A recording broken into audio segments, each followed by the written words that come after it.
This episode of Idle Thumbs is brought to you by Squarespace, the absolute best, fastest, easiest, most professional and user-friendly way to make your very own website, portfolio, blog, or online store. And if you go to squarespace.com, you can get a free trial, get everything set up the way you like it, and then when you are ready to launch, use the offer code THUMBS to save 10% off your first purchase of a website or domain. That is squarespace.com with the offer code THUMBS for 10% off your first purchase.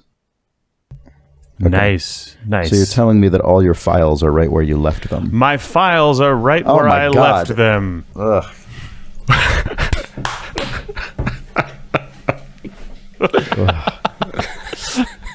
It blew out my ears. My files! Where are they? Where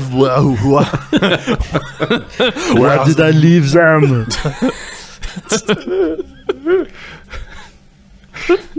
that right where I left are your them? files? Well, now I'm getting into a weirder zone here. Where? I'm telling you they're right. What are your Where files do and they what do stray? they do? Yeah, we're trying to we keep workshopping this. I'm sure we'll get to the perfect Arnold soundboard Windows update. Yeah, we'll get to the right. Yeah.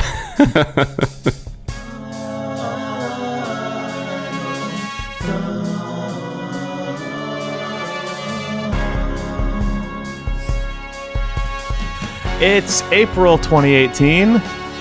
This is Idle Thumbs 318. I'm Chris Remo.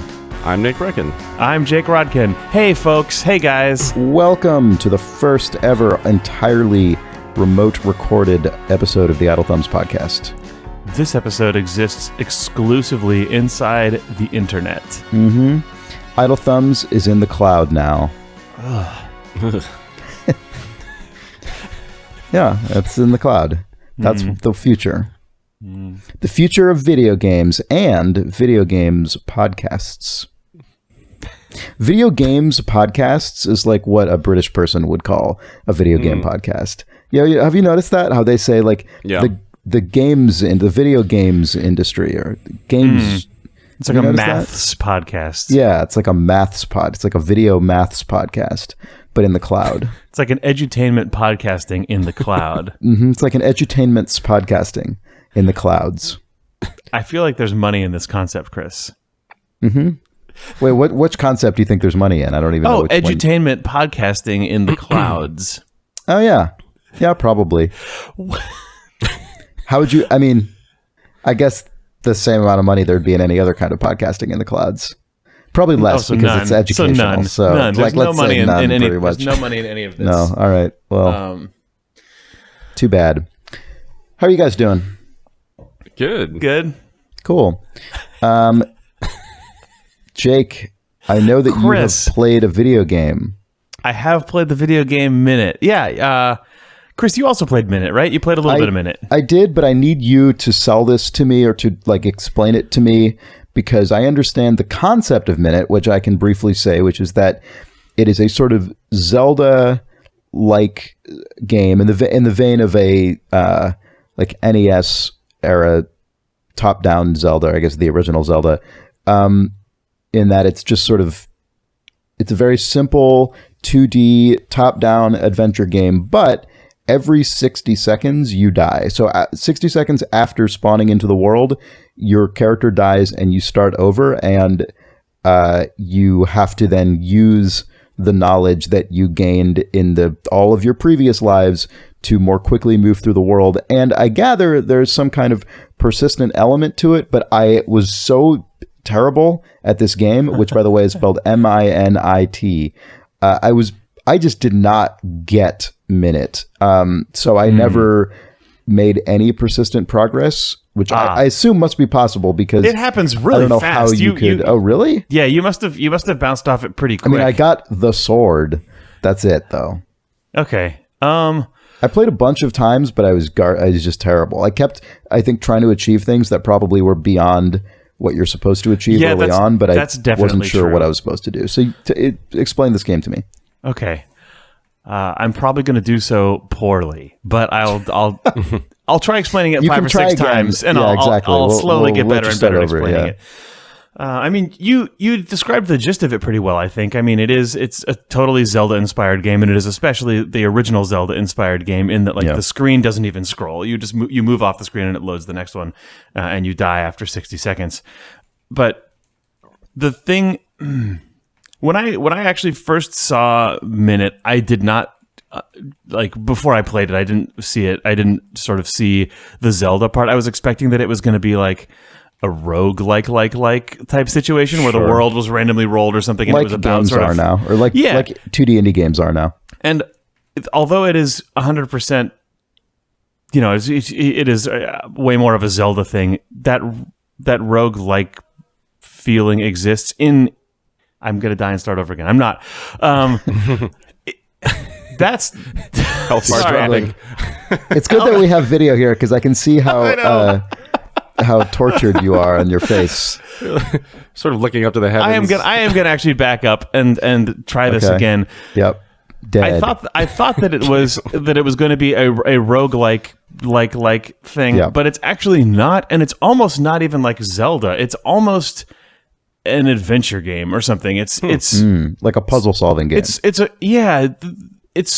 like a Zelda game that strips all of the combat and almost all of the pure mechanical difficulty out of it, and it gets entirely down to the thing that is sort of true of Zelda and Metroids and Metroidvanias if you strip all the combat stuff out of it, which is just seeing pieces of the world that you can't get to yet and having to file those away in your memory and knowing that you'll come back to them and be able to do something to them later.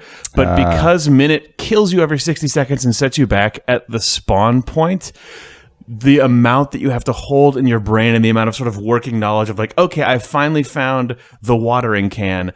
I think that I saw like a patch of like sort of rows of a garden. Maybe I can water those and something will come out of them. Or like, oh, that guy mentioned that location. I found that location. Is there anything in there that I can bring to that guy or whatever? Like, but it like kicks your brain out of being able to sort of fluidly do that in the way that you're used to in a Zelda game, at least at first. The thing is, like most video games, the more of it that you play, the sort of more you get into the cycle of starting over and over and over. And this was actually said by Tim Rogers in his video review of this game at Kotaku, and it's a really like... It's an obvious thing when you think about it for half a second, but it took me a minute to get it, which is any achievable goal in this game must be able to be completed in 60 seconds by design. So if you're like, oh, this is not possible, like it's absolutely possible. But that's the other reason that it kind of feels a little adventure gamey to me, or like more of a puzzle thing. Every single challenge in this game can be completed within one life. The pieces that are persistent, should I spoil it? That's the thing that's tough about this game. It's so interesting that it starts off like a Zelda game, but you die, and then the world sort of slowly expands. I guess in that way, it's also a very arcadey version of Majora's Mask. Oh, sure. The Zelda game where you have, you have like an hour or something, 30 minutes until the world resets, but then certain pieces end up staying persistent and your knowledge of the world stay persistent. I mean, it feels like an experiment in taking the sort of thrilling parts, at least to the parts that I find really thrilling, of a top-down classic Zelda game and boiling every other possible thing out of it, which is... I don't know what it is. It's cool that no one has taken Zelda and gone that way. People, it seems like, have gone in terms of like make the combat super fucking hard, or the like Hyper Light Drifter or something. Yeah, like Hyper Light Drifter, or like Breath of the Wild is obviously an outrageous 3D version of it, but that's like the unknowable space and sort of just the feeling of romping across the plains that you got from the old Zelda game. And I like that this game is diving exclusively into how much of the world state do you remember at any point, and just like the feeling of what if I go over here, can I find this, can I do that, and sort of just the item accumulation and how that expands the world. This game is literally nothing but that. It just starts you over again and says, now you have to make the path across the world in this way, given the slightly new things you know about the map and the new items that you have, and the game seems like it's almost nothing but that. Like, there's NPCs all over it that give you tiny quests, but the entire purpose of those is to try and sort of force you into taking paths and looking in screen directions that maybe you haven't gone because you've started fixating on just trying to break through a part you can't get.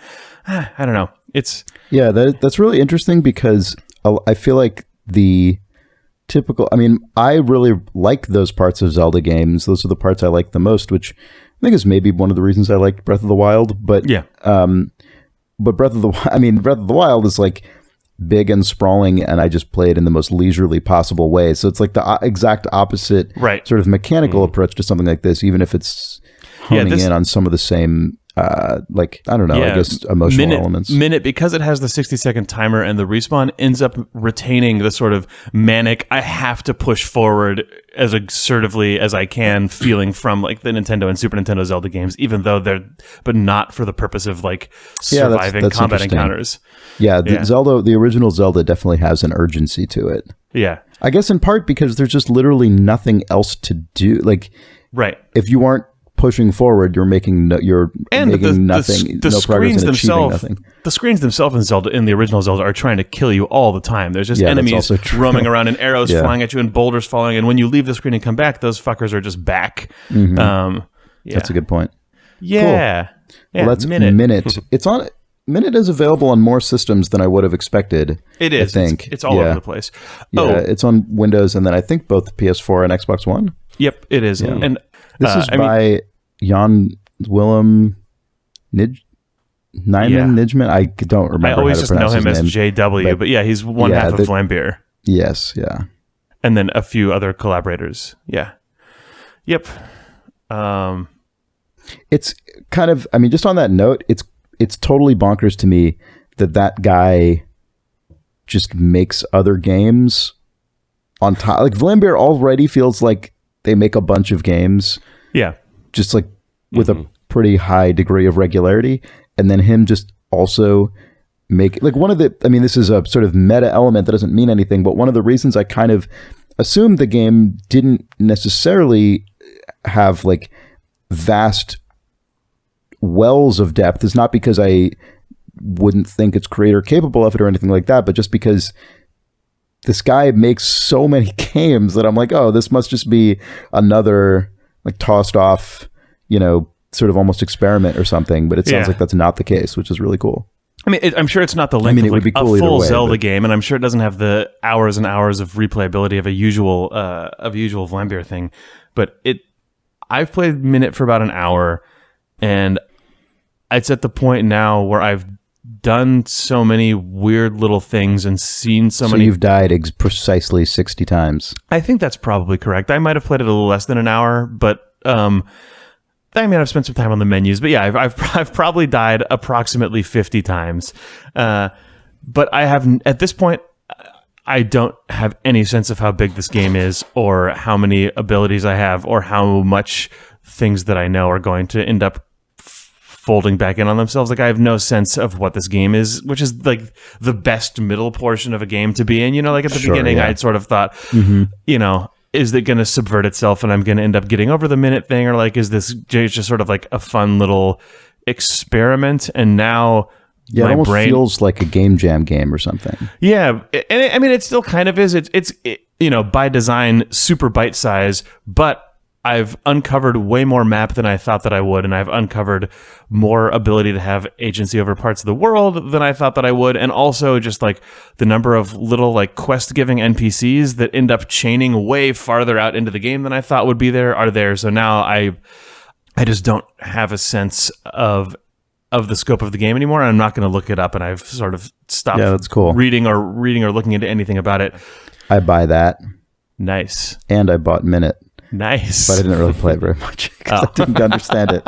But now I feel like I understand it more in theory, and I will try it again. Cool. Yeah. I don't know. Minit, Minit.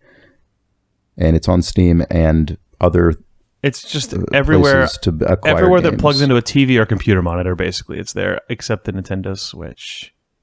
Bummer. All right. Nick, you have continued to play Sea of Thieves, a game that you talked up on the most recent episode of this podcast, much to the delight of many listeners. Continue to play is probably putting it strongly. I'm doing a weird thing with this game that I never do, which is that I just realized this as I was thinking about it. I think I'm subconsciously not playing it much in order to keep the sort of naive feeling that I have when I enter the game. Interesting. Because as I was describing it on the last episode, it's a game that gives me the feeling of kind of the way that sort of open world or even just kind of exploration games in general made me feel when I was a kid, you know? And so like, sure, I think I'm actually not playing it much just to keep that freshness. Wow. But I did play it again like a week ago. Janelle and I were just sitting on the couch and we're kind of bored, and I said, "I'll just load up Sea of Thieves and just show it to you," because I hadn't ever you know, and I thought maybe she'd be interested in it. And so I sorry, this story is just so wacky. It's just so it's a video game podcast after I know, all. here we go. So I loaded up the game, and you know, it shows I didn't have anybody to play with at the time, so I just chose, you know, the option that puts you onto one of the larger ships, and I assumed that it was going to just form a new crew around me, and that I would just load into the kind of like starter area. Because the protagonist. Yeah. The crew will form around me because I wish to play this video game. Right. No, the better thing happened, which is that it said, no, you're garbage. You should just be the guy like on the poop deck. And so I loaded up, and I was just Classic on a ship. Poop decker is what you look like. Yeah. Yeah? I was on a ship already at sea, with these 3 other people who had clearly been playing for some time. And I have a question, actually, real quick. Go ahead. What is a poop deck? I don't actually know.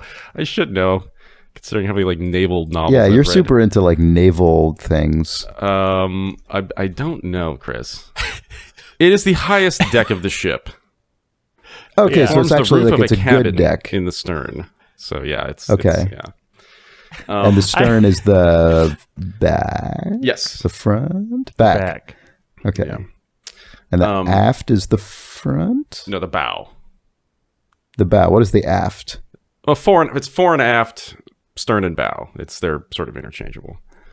Yes. Oh, Yeah. really? One describes it, and one is the adjective, one is the noun, I think. Is that correct, or is that not correct? Yeah, I think that is true. The stern is, aft. Anyway. The stern is aft. Yeah, The I bow already is forget fore. which is which. That's okay. So poop deck, stern, aft, bow. That wasn't confusing fore. at all. Just like rifling words out there. Solved it. Yeah, Got it. Thanks, guys. Starward. Go ahead. I gotta say that I typed poop deck into Google, and then it just says poop and I thought it was the wrong thing. But then it says noun poop deck, and then it told me exactly what Nick said, because I assumed Nick also typed poop deck into Google, then looked at the word poop, and then went, tell me the wrong thing. Yes, that's true. It does just say poop. So I wonder if it was originally just generally referred to as the poop, but that was probably before the actual word poop meant poop. And so then once poop became poop, Yes, they're like, well, shit, we can't just keep calling this the poop because let's face it, we all know why. Let's observe that it is the poop deck. Let's probably what happened. assume that that's the case. So Nick, what happened in Sea of Thieves? It was on the poop deck, actually. As you do. No, and so there were 3 other people running around doing things, and we're at sea, and I just assumed, because it's the internet, I assumed, oh god, these people are going to be terrible, and this is going to be a horrible experience for me to show Janelle like what this game is. In this game. Well, what did you think was going to happen when you? Yeah, I wanted to show her like the fun part of it. You're not going to believe how shitty these people are. I went, oh god, here we go. Let's just wait for the bullshit to fly around. And but no, on the poop deck. I sort of observed them. Here's the other thing. In this game, like I always feel very nervous, because if these people are like trying to earnestly play the game, I don't want to just run up and ruin their game and be the dick that I hate, So I just kind of stood so still and waited. And after a minute, I hear them start talking to each other through these sort of proximity-based audio. And they're just saying things like, oh, I think we got to go over here, so turn left. Somebody check the map. And then there was a woman, and she was like, okay, I'll go check the map. And somebody said, okay, it's off in the distance. Let's move. And I was like, oh my God, they're actually playing the game. Like, they're cooperating. Yeah, they're doing it. These sound like normal people. They're being very cordial to each other. Yeah, so I thought these people were just going to be scrubs, but they turned out to be just delightful, normal people just playing this game. And I was so happy because I wanted Janelle to actually like see the game. And so they were running around and just kind of doing things, and I don't know how to play the game still, so I just kind of sat there for a while. And meanwhile, I was explaining just the basics to Janelle. I was like, you can steer, and then the person steering can't see ahead, so they've got the sails are blocking them, so that somebody else has to see and tell them where to steer, and then somebody has to use the map room, and then you can like load the cannons, and like, oh, it's so cool. Like, and these people, oh, it's so nice that these people are like being nice to each other, and like they're such nice people. It's really refreshing, and like it's not just all a bunch of like 13-year-old dudes. Like, this is just so great. And then I hear, so I think this guy's just like explaining the game to somebody. I think, and I'm like, what? It's like, yeah, I don't. Hey, dude, hey, are you just? What's your deal? You explain the game to somebody? What? Yeah, he's just explaining the game to somebody. He doesn't know how to play. And I was like, no. My mic's on. We were in the other room, but my webcam mic was just on and active the entire time for like a full, like probably 7 or 8 minutes. I was just sounding like an idiot talking about them like weirdly. This guy sucks. He's not cool enough to play with us. The functional crew. These people are so nice. I know, it was so embarrassing. Like, how do I recover from that? Also, there's no way for me to like get a mic into that room reliably. So now I have to just like type to them and be like, "Oh, sorry, my mic's in the other room." Yeah. And then I hear like, "Oh, he says his mic's in the other room." Oh, great, wonderful. What a great addition to our crew. God, so you could have lived the full real life Sea of Thieves experience by having Janelle be in the other room with the webcam, and you're like, tell the guys on the ship this, and then she has to sort of yell it up through the compartments of your house up to the rest of the crew on the webcam. Yeah. That didn't happen, but that would have been good. So I hung out with these guys for a while, and I was just sort of, I really didn't want to touch any Did controls. they accept you into their They accepted me arms? insofar as they didn't kick me out. Right. They just thought you were kind of a tool. They were. Well, they I think they kind of knew that I this was my second time loading up the game, and so I think they were just kind of running around doing things and ignoring me, for better or worse. Yeah. And eventually we get to an island that, the game gives you these quests to send you to an island, and you have to go find the treasure and dig it up and all this stuff. And as we get there, the two people, I don't remember their names or anything, but the man and the woman, they're like, oh, we got to go. She's got to wake up early tomorrow or whatever. So, see you later. And they just log off. And so now it's just me and this other guy. And he's just like, still continues talking as if they were there, but knowing that I can hear him, but also knowing I'm probably an idiot. So like, he was just saying things like, all right, we gotta like drop the anchor here. So are you gonna and then we're gonna go to the island, and I'm just like I'm just typing back to him like, okay, what good do you want Roger. me to what do you want me to do? Like, I don't know. En route to poop deck, fore aft of stern. It's just, I don't know if you ever had this experience where you're like playing an online game and some guy clearly is like armchair commander guy, and you just are like almost afraid to say anything because you don't know how to play this guy was just, he knew everything, exactly what we should do, but I didn't want to touch anything because I didn't want to like take the step to like ruin his experience. So I was just standing there kind of Right. like, okay, that sounds good.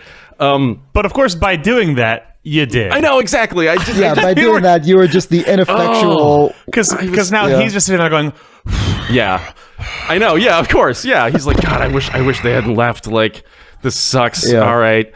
And so I finally typed, I was like, or eventually he's like, okay, just sit there. Yeah. Just your job is to I'll do just it. sit there. Just don't. Right. Yeah. Just get out of my way, kid. Yeah. Well, which is basically what happened. So we get to this island, and he's like, I'm gonna jump off and go find the treasure. You can come with me, or you can stay on the ship, whatever. And I was like, okay, I'll stay on the ship, I guess. And then he jumps off, and I was just kind of like, actually, I'm going to come with you because I don't know what the hell I'm going to do here. And if somebody shows up, I'm not going to know what to do either. So I jump after him and I start following him around, but it's like pitch black dark. And so I'm trying to follow him, and he's like running at light speed. Like he clearly has been to this island before and knows exactly where he's going. And he's just running up all of these like paths and diving into caves.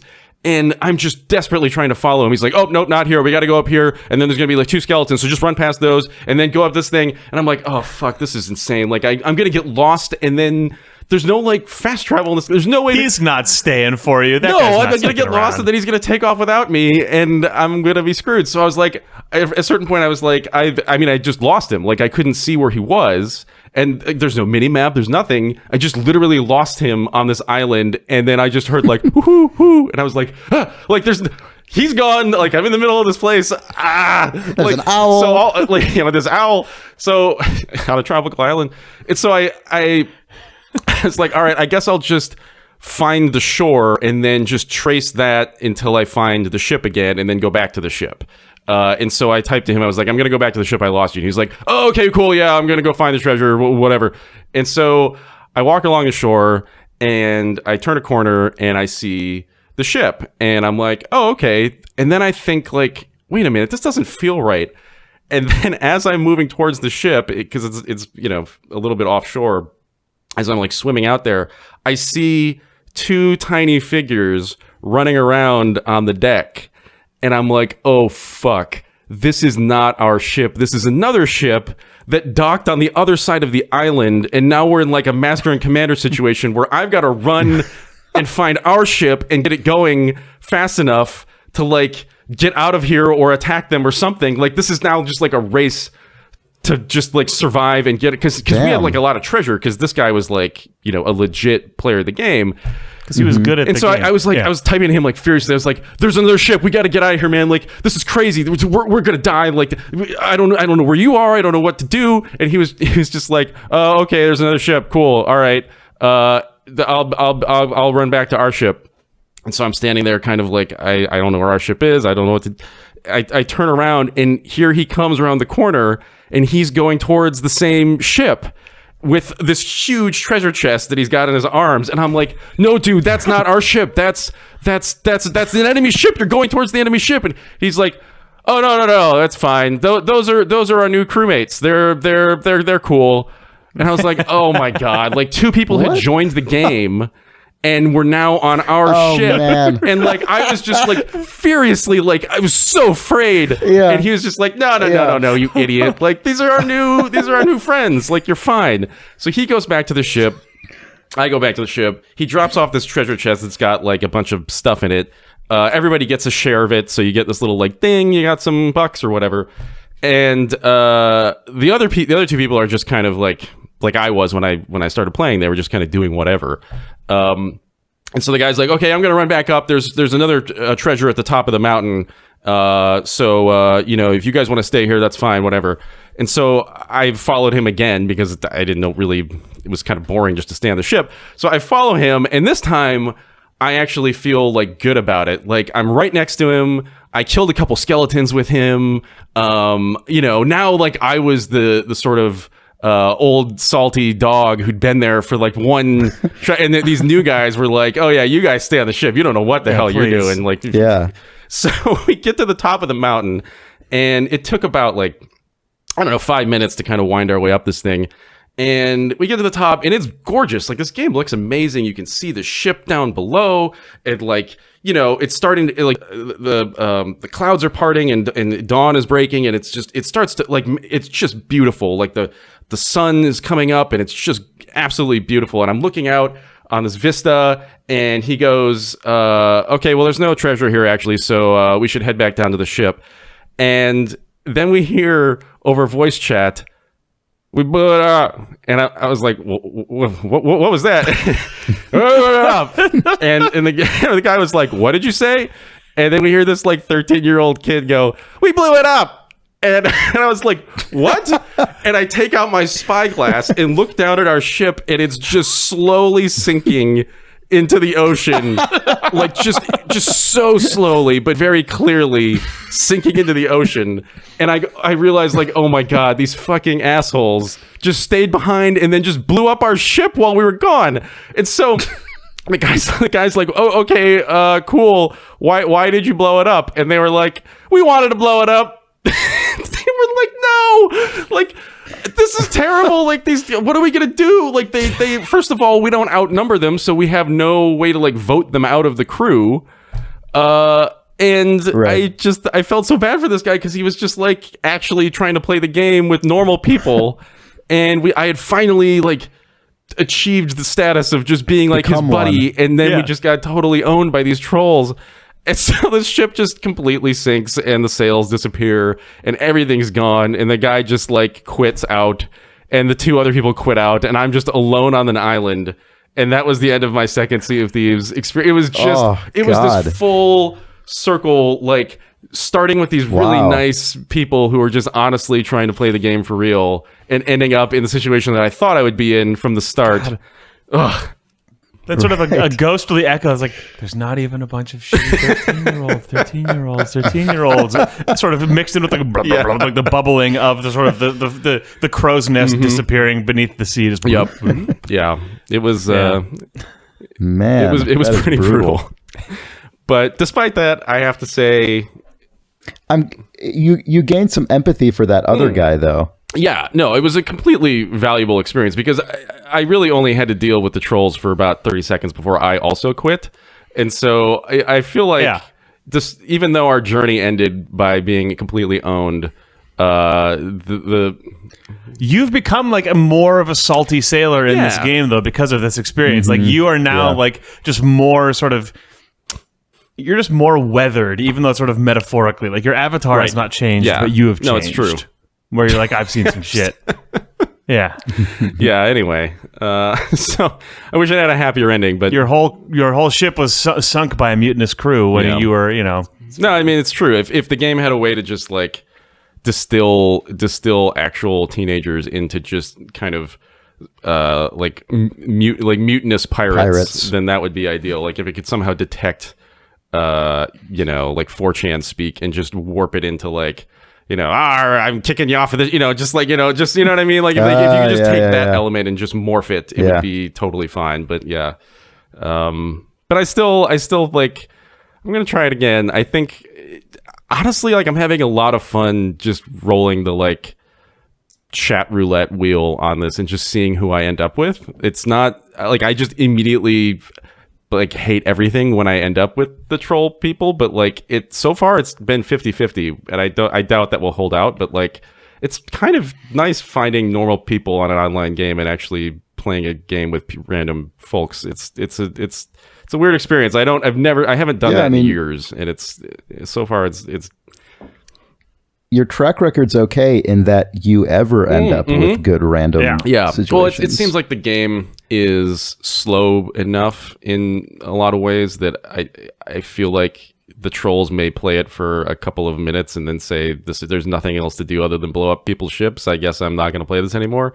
I have a feeling that over time, the community around this game will probably improve beyond even where it is right now. That makes sense. Anyway, that's my Sea of Thieves check-in.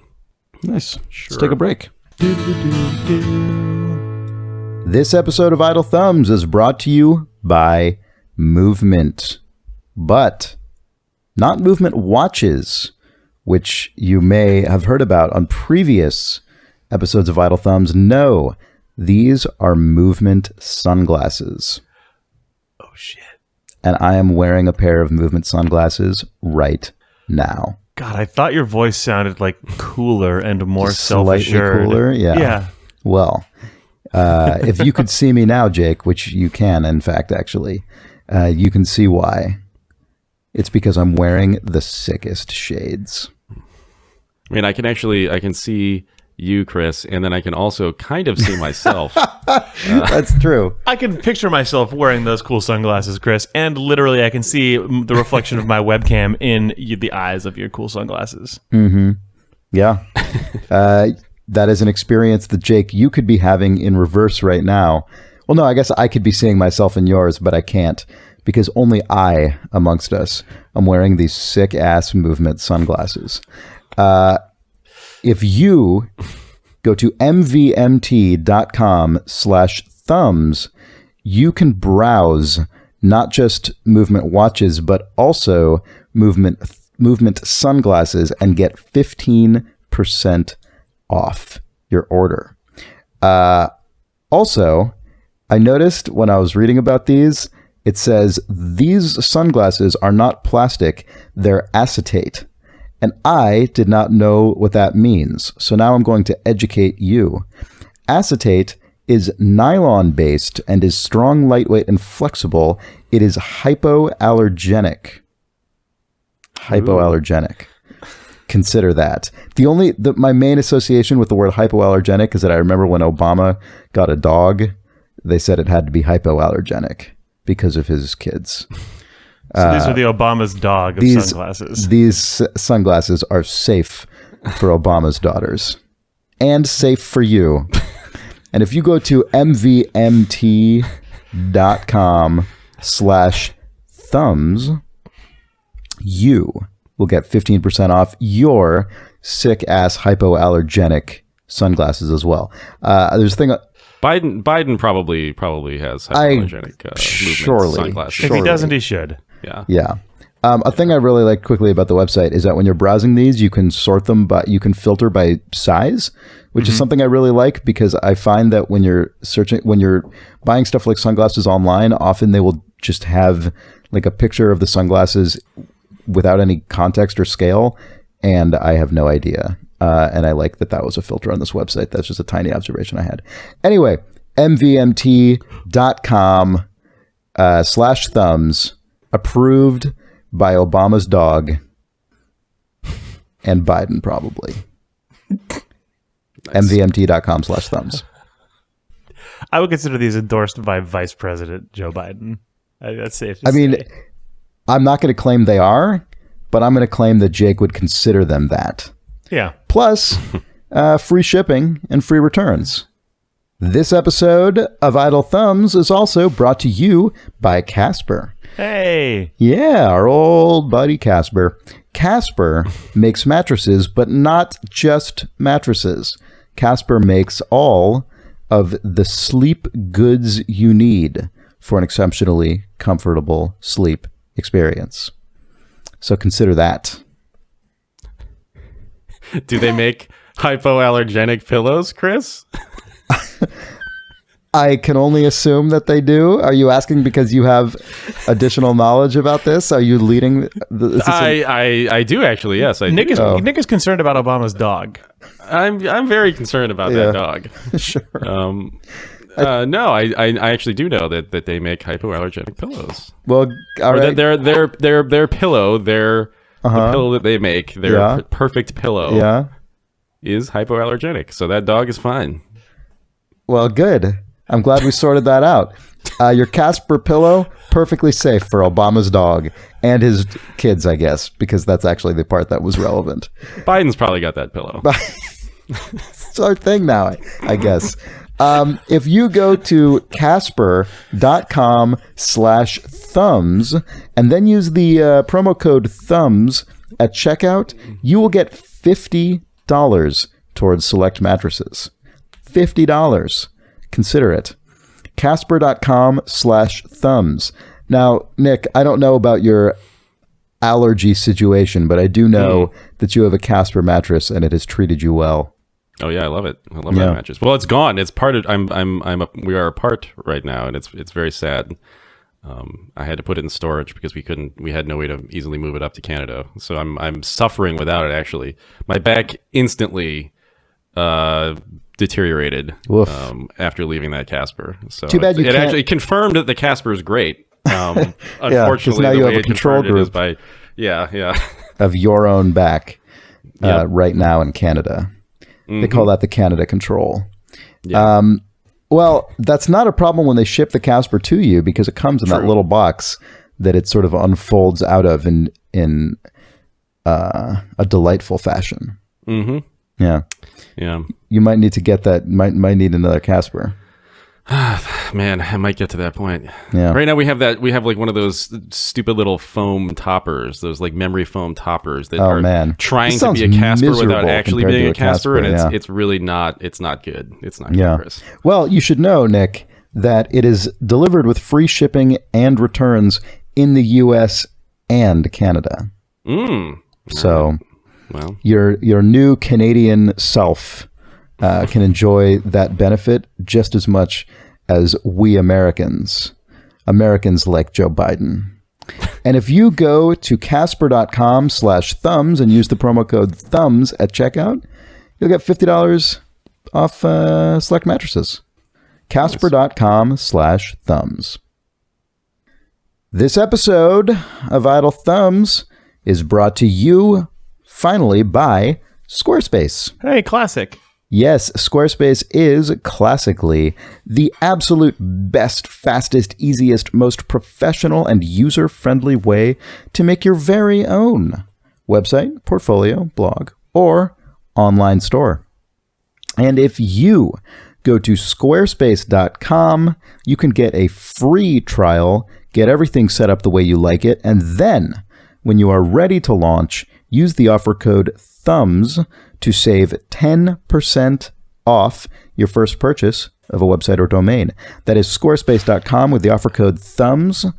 And as you can tell from that call to action, websites and domains are all possible at squarespace.com. All of the things you need to make a website about your dog, your hypoallergenic products.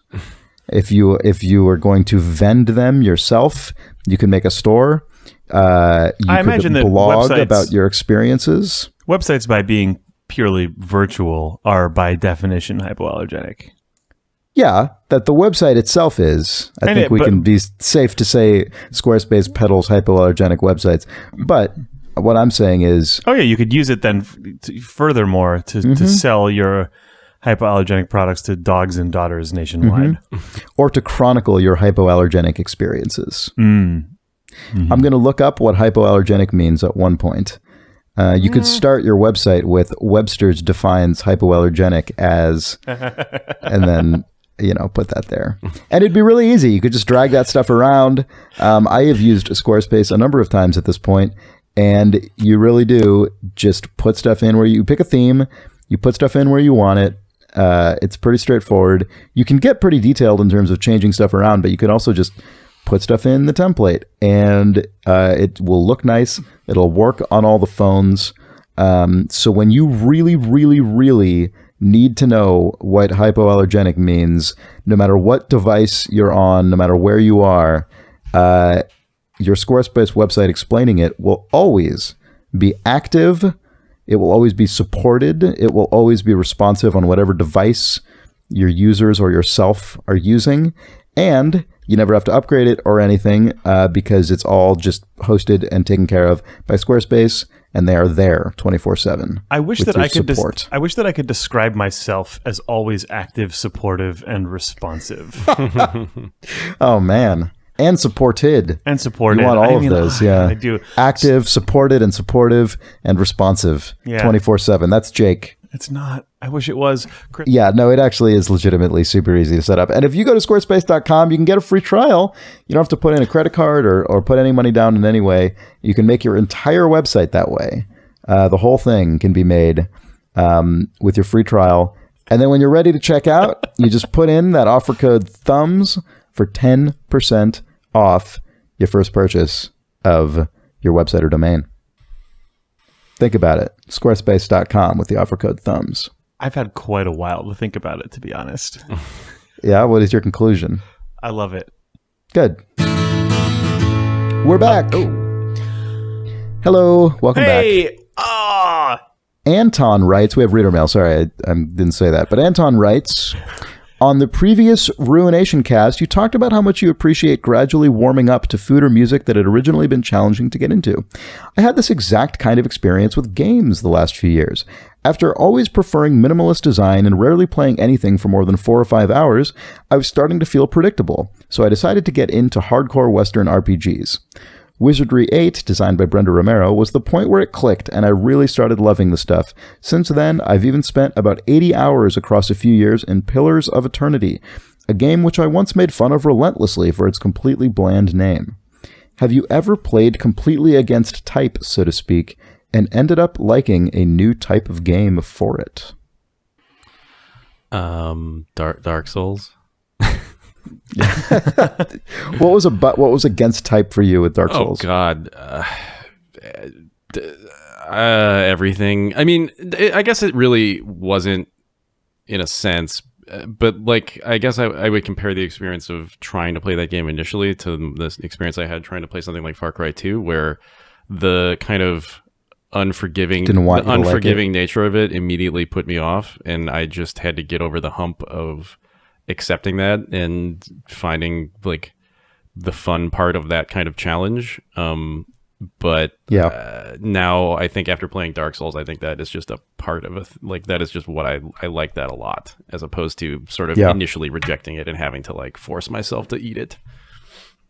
I know what you mean, and I had a pretty similar experience with the original Demon's Souls, which I've probably mentioned on this podcast before, which I remember when I first played it, I was like, this is like a bad Diablo, which just doesn't make any sense. Obviously, that's like an absurd thing to say. But at the time, I just remember feeling like there were a lot of things like, this stuff could all be smoothed out. And it's like, well, it's not. That's totally not the point of it. So yeah, I know what you mean in that regard, for sure. With that particular series or whatever you call it. Yeah.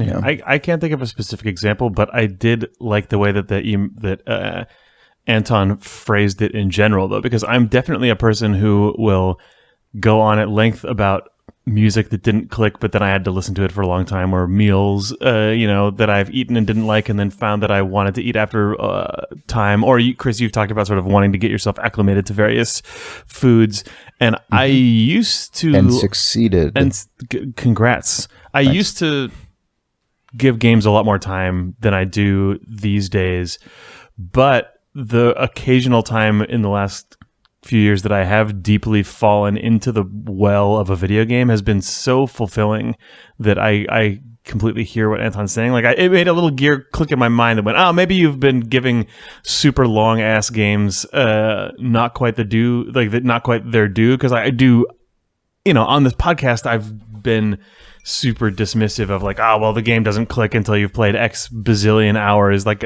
that's still generally not palatable to me. But this email, just even because it made those other analogies, made me sort of, it just made something click in my brain again that made me go, okay, well, maybe you're not giving these things their due actually, and you should go play them more. I probably am not going to do that, but I'm at least going to be. But you might, that I'm at least going to be less impulsively dismissive of that in a different way, I think, than I have been for the last like 5 or 6 years.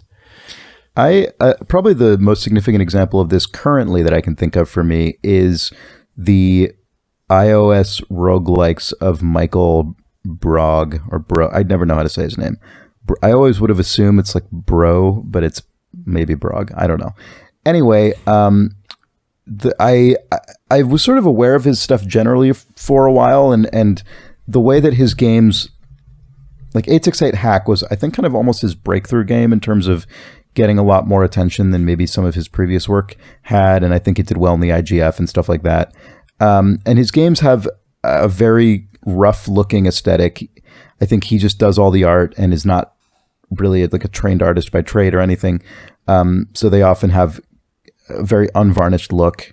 And that was never super appealing to me. And then also his games just have this very almost like wonky feeling to them, in that they, his games are incredibly systems first in a way that is so that is almost aggressive, and I've often found that pretty off-putting as well.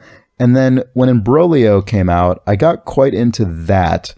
It really feel like it hit just a really great point on the curve of kind of complexity and how self-contained it was, as opposed to just being sprawling in its complexity. And then Syncopaus, which is his sort of follow-up to that, has just demolished me. I think I talked about it maybe 2 episodes ago. I can't remember when I last talked about it, but I have continued to play it. That has primarily been what I've played since I first mentioned it on the podcast, and I love it so much, and I never would have expected that a couple of years ago based on just how it looks and feels. Although I'll also say that I feel like he's really grown into his own kind of art limitations in a way that now actually feels pretty cohesive and cool, even though it obviously still has a roughness to it. Anyway, the game is Cinco Paus, CINCO space PAUS. It's the game I talked about a while ago that's entirely in Portuguese with no localization options. So it's intentionally obscuring. It's really good. I think my high score now is up to like mid-high 400s, which again means nothing if you haven't played it, but it's better than it was last time I talked about it, although not so much better that it justifies the number of hours I've still played. So that's a good one for me. I actually recently played the Jackbox Party Pack games, which I had never...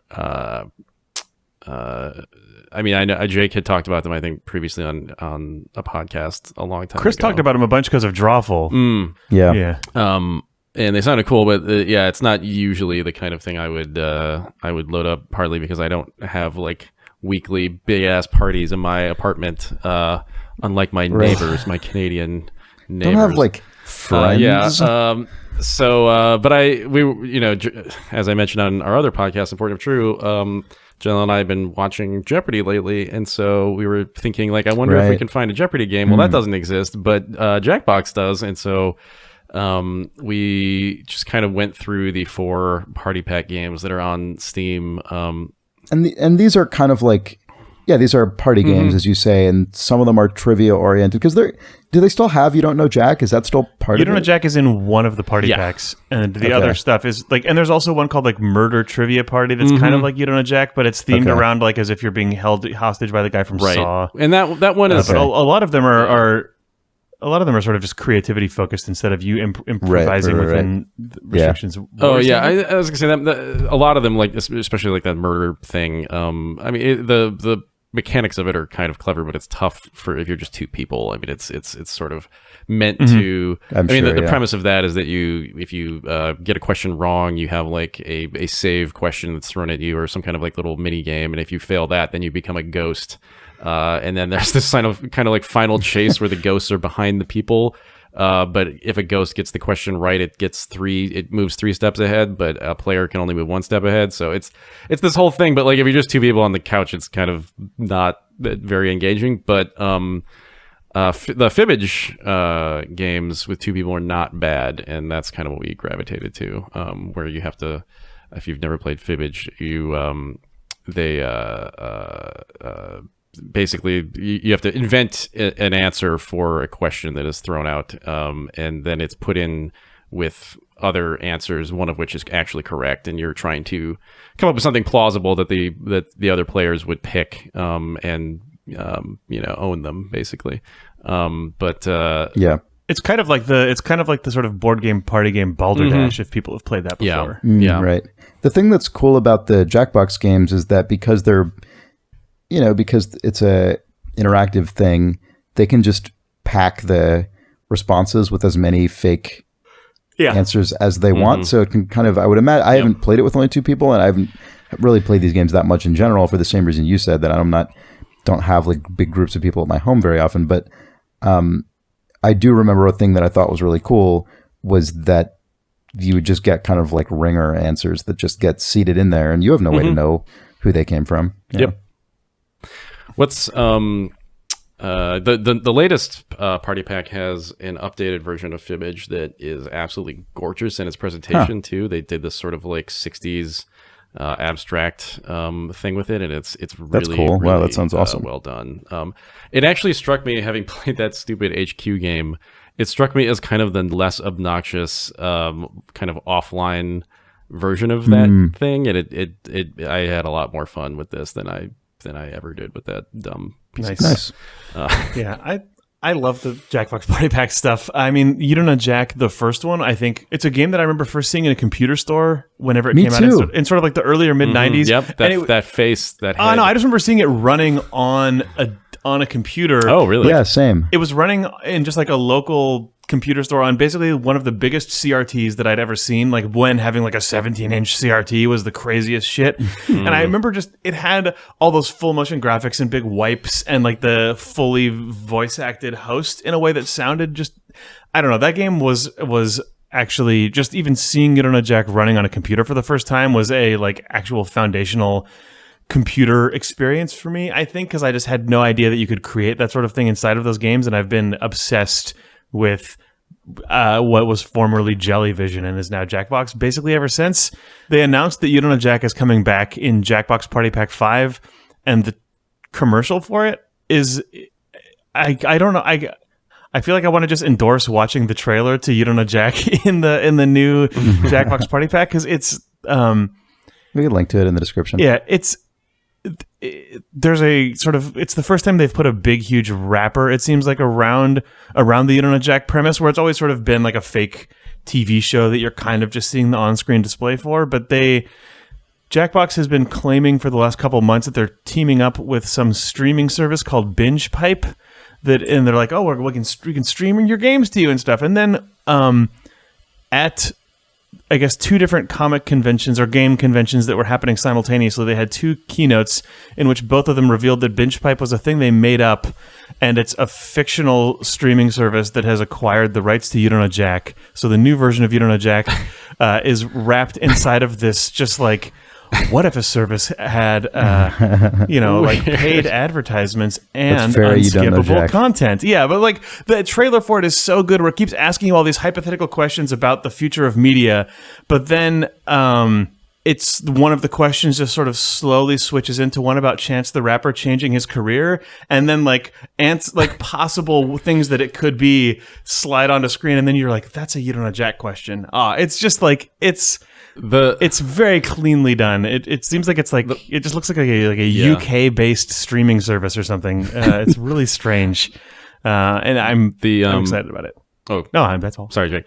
The 4th party pack has a game in it that I forget the name of the game, but we couldn't play it because it requires 3 people. But it's the whole theme around it is 90s like internet stuff. Oh, that's and, Survive the Internet, I think is what it's called.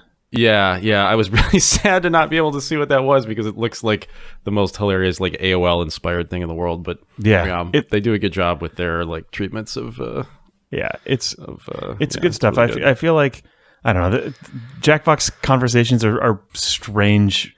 It's such its own sort of like little nested thing. Like no one else makes stuff like this anymore, so it's almost all kind of defined inside of itself. Like the it's Jack, so like, 90s, Like it is all super 90s because it feels like it started off as, oh, we're gonna bring You Don't Know Jack back, and then it feels like these Jackbox party packs kind of started off as the team being like, oh god, we're just known as the You Don't Know Jack company. Can we push ourselves as far away from that as we can? And now it's kind of just become its own little bubble of like, oh, they're the people who make the online based party games. But it all has its to the point that they don't always even have You Don't Know Jack in it. Yeah, to the point that You Don't Know Jack coming back is now like actually to the community of people who've been following these guys for a long time. It's like, oh, that's actually news in and of itself. Yeah. Cool. Well, that is awesome. But also watch that You Don't Know Jack trailer, especially if you're a longtime fan of You Don't Know Jack. It's really it's good to see those guys doing something fresh with that thing that I love the most. Yeah. Yeah, it's cool. Yeah. Cool. Well, should we wrap it there? Yeah, might as well wrap it. Let's wrap it. All right. Well, thanks for podcasting, you guys. And if you, listener, have any question that you would like to ask us about video games, send us about any stuff we talk about, you can send that into questions@idlethumbs.net. Our website is idlethumbspodcast.com, and there you can subscribe to the show and get whatever information you need.